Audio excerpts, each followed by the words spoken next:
Bonjour,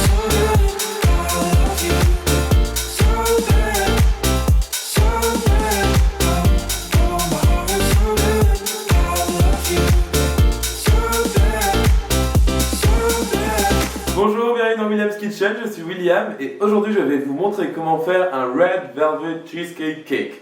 Oui, rien que ça, ce sera tout simplement un gâteau donc type Red Velvet Cake. Je vous ai déjà montré comment faire un dans cette chaîne YouTube et aussi comment faire des Red Velvet Cupcakes. Et cette fois-ci, je vais ajouter une couche de cheesecake au milieu de ce Red Velvet Cake. Ça va être extraordinaire, super crémeux, moelleux et vraiment délicieux. Alors on va commencer par la partie cheesecake pour notre magnifique dessert. Pour cela vous aurez besoin de 725 g de Philadelphia à température ambiante. Ici j'ai 30 g de farine, beaucoup d'extrait naturel de vanille, liquide ou en poudre, peu importe. Ici j'ai 160 g de sucre blanc. Ici j'ai 4 gros œufs. Et enfin j'ai 75 ml de crème fraîche épaisse, 30% de matière grasse, minimum, très important. Et ici j'ai un citron car on va utiliser quelques zestes de citron. Très important quand vous allez faire un cheesecake, c'est d'avoir tous vos ingrédients à température ambiante. Donc ici mes œufs, ma crème et mon Philadelphia sont à température ambiante, c'est parfait. Et ce que je vais commencer par faire, donc, c'est battre mon Philadelphia tout seul et ensuite on ajoutera les autres ingrédients. Voilà, donc c'est parfait. Maintenant, je vais tout simplement ajouter mon sucre blanc. Et je vais aussi tamiser ma farine juste pour pas avoir de grumeaux au cas où. Je préfère toujours tamiser de toute façon quoi que ce soit. Et donc maintenant ce que je vais faire c'est battre le tout jusqu'à ce que mes ingrédients soient bien incorporés. Et ensuite on ajoutera les autres. Voilà, donc c'est parfait. Maintenant ce que je vais faire c'est ajouter mes œufs un par un tout en battant. Et j'ajoute chaque œuf une fois que l'autre est bien incorporé. Très important, ne vous précipitez pas quand vous préparez un cheesecake, prenez le temps et ajoutez bien vos œufs un par un. Pensez toujours bien à racler les bords de votre saladier lorsque vous battez votre préparation. Maintenant ce que je vais faire c'est ajouter la moitié du zeste d'un citron, donc environ une cuillère à soupe. Là vous n'êtes vraiment pas obligé de faire ça, mais ça apporte toujours un petit peu de légèreté à un cheesecake d'ajouter un petit peu de zeste de citron. Bien sûr j'en ajoute pas trop non plus car je ne veux pas avoir un cheesecake qui ait le goût de citron, mais juste qui soit un petit peu plus léger, d'où la petite touche citronnée.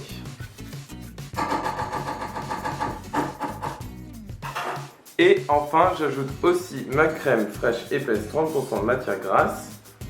Et je mélange une dernière fois jusqu'à ce que mes deux ingrédients soient bien incorporés.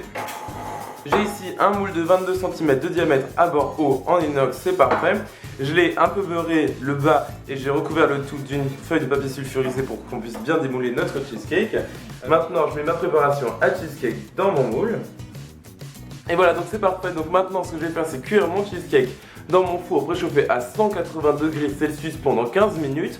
Au bout de 15 minutes, ce que je vais faire, c'est baisser la température de mon four à 120 degrés Celsius. Et enfin, je vais le faire cuire pendant environ 1 heure à cette température de 120 degrés Celsius. Une fois qu'il aura cuit, je vais le laisser entièrement refroidir dans le four. Surtout ne le sortez pas du four, laissez-le dedans. Il faut qu'il refroidisse intégralement dans le four. Et ensuite, vous le mettrez au réfrigérateur pendant 2 heures. Et enfin, au congélateur. Vraiment pour qu'on ait un cheesecake pratique à utiliser une fois qu'on fera notre gâteau à étage. Donc d'abord je cuis mon cheesecake, ensuite je le fais refroidir dans le four, ensuite au réfrigérateur et enfin au congélateur. Et ensuite on pourra s'attaquer à la partie Red Velvet Cake. Alors ma couche de cheesecake a bien cuit. Ce que j'ai fait une fois que je l'avais cuit et laissé refroidir au réfrigérateur pendant toute une nuit, je l'ai mise au congélateur pour qu'elle soit bien dure. C'est beaucoup plus facile ainsi pour glacer notre gâteau. J'ai ensuite préparé donc mes couches de Red Velvet Cake. Donc ici j'ai 2 couches que j'ai découpées avec un couteau à dents. Parce que bien sûr votre gâteau est en dôme quand il ressort du four, donc vous voulez le couper pour que vous ayez des couches bien plates comme celle-ci. Donc j'en ai 2 tranches. Et avec le surplus de Red Velvet Cake, ce que je vais faire c'est le réduire en poudre donc dans mon robot tout simplement, pour ensuite qu'on puisse décorer notre gâteau avec. Alors pour la recette du Red Velvet Cake, vous pouvez la retrouver sur mon blog, donc williamcake.blogspot.com. J'ai fait une vidéo de Red Velvet Cake normal et aussi une vidéo de Red Velvet Cupcakes. Donc c'est exactement la même recette de base. De toute façon, je vais vous mettre les ingrédients pour toutes les recettes à préparer dans la description de cette vidéo. J'ai aussi préparé mon cream cheese frosting qui est ici, qui est bien beau. Le cream cheese frosting est vraiment typique des red velvet cake et ça va très bien avec le cheesecake évidemment puisque les deux sont faits à base de Philadelphia. Donc maintenant ce qu'on va faire c'est glacer notre gâteau comme d'habitude. Donc je vais disposer ma plus grosse couche sur mon plateau tournant que j'ai déposé sur une éponge pour qu'il évite de bouger quand je vais glacer mon gâteau.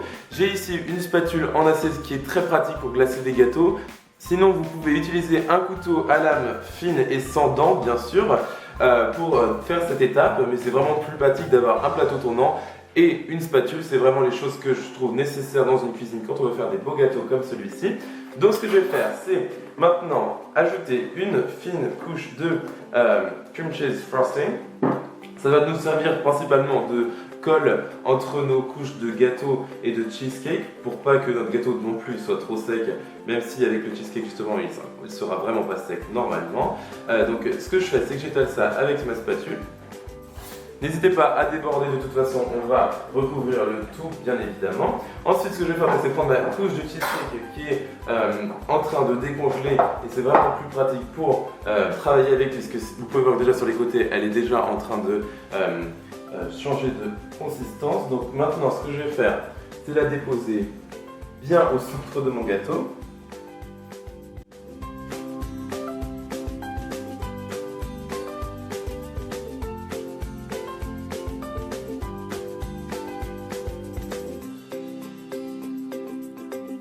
Je dépose ma tranche de gâteau avec la partie basse du moule sur le dessus pour que mon gâteau soit bien droit au dessus.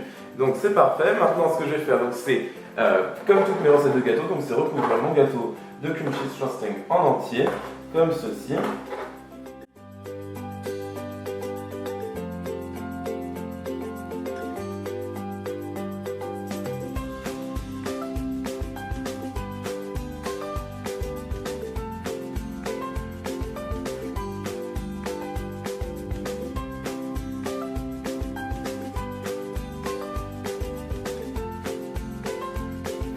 Voilà, donc maintenant ce que je vais faire c'est utiliser un pain à pâtisserie que je vais glisser sur les bords de mon gâteau comme ceci pour faire un petit effet sympathique comme ceci.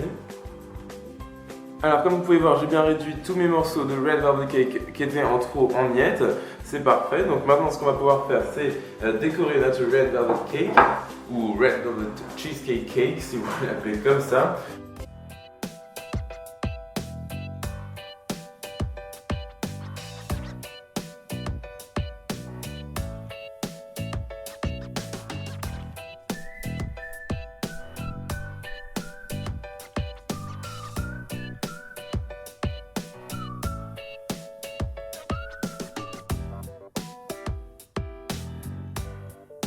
Alors, mon gâteau est bien beau. Ce que j'ai fait, c'est que je l'ai transvasé dans une autre assiette de présentation.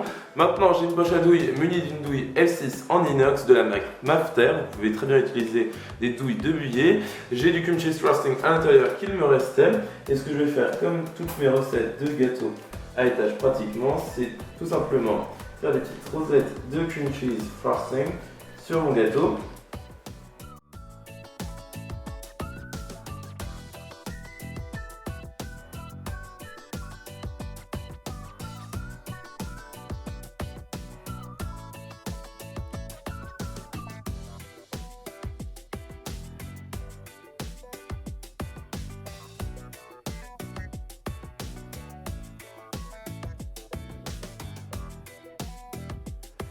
Voilà, donc j'ai bien mis mes miettes. Maintenant, ce que je vais faire, donc avec une poche à douille munie d'une douille C8 en inox de la marque Mafter, encore une fois, c'est tout simplement décorer la base de mon gâteau comme ceci, en faisant des petits points comme ceci, juste pour décorer les bords de mon gâteau pour que ce soit plus propre.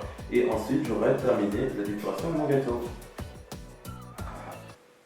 Alors j'ai bien découpé une part de mon gâteau, voici l'extérieur comme vous l'avez vu tout à l'heure et tadam, voici l'intérieur. Vous pouvez voir on a des couches de red velvet cake très moelleux, nos fines couches de cream cheese frosting pour lier le tout avec notre magnifique couche de cheesecake au centre du gâteau. Franchement il est super beau et très réussi, du moins d'apparence. Maintenant on va goûter pour savoir si c'est bon. Et donc pour cela, je me suis découpé une magnifique part. Donc bien sûr, quand vous goûtez, vous prenez les deux cheesecake et red velvet cake ensemble.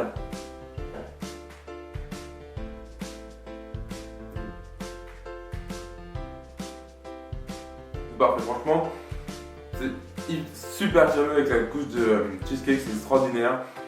Vraiment super bon. C'est très moelleux la couche de red velvet cake, même si on dirait peut-être pas trop à l'écran, mais c'est super moelleux. Parfaitement sucré, pas du tout trop sucré, c'est parfait. Limite, c'est plus léger qu'un red velvet cake normal. Franchement, n'hésitez pas avec avec cet ajout donc, du cheesecake qui apporte vraiment une onctuosité au dessert qui est délicieuse. En tout cas, la recette est sur mon blog, donc williamcake.blogspot.com. Pensez à vous abonner à cette chaîne YouTube pour recevoir toutes mes nouvelles vidéos instantanément, dont des vidéos de gâteaux étage, mais aussi de cupcakes, de cheesecakes, de tout ce que vous voulez tant que c'est délicieux. Suivez-moi sur les réseaux sociaux, Twitter, Instagram et Facebook. Les liens sont dans la description de la vidéo ainsi que les ingrédients pour cette recette. Et moi je vous revois dans la prochaine vidéo. Salut!